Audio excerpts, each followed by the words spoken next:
Welcome to Sweet Life Beat Life. We hope this video helps. You start by enabling required features and installing a distro. Open PowerShell as admin and run the feature commands. This ensures the kernel and virtualization are active. Once done, set WSL2 as the default so you get full compatibility and better performance for containers, and file i/o. Now install a distro from the store or run WSL install to fetch Ubuntu. This creates your Linux user and completes the initial setup so you can run Bash immediately.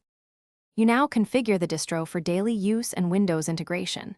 Update the package lists and upgrade packages so you start from a secure base. That prevents later conflicts. Edit /etc/WSL.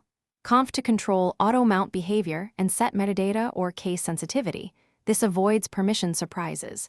Make sure you understand /mnt/c and use WSL path when exchanging paths.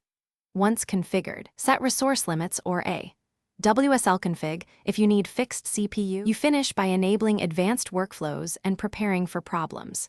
Install development toolchains, run GUI apps via WSLG or X11 forwarding, and use Docker desktop or manual sockets for container work.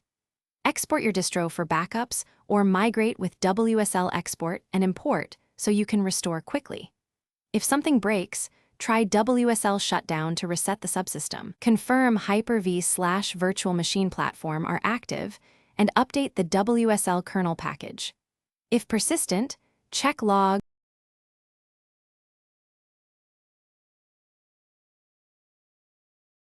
Thanks for watching. Consider subscribing if we helped you.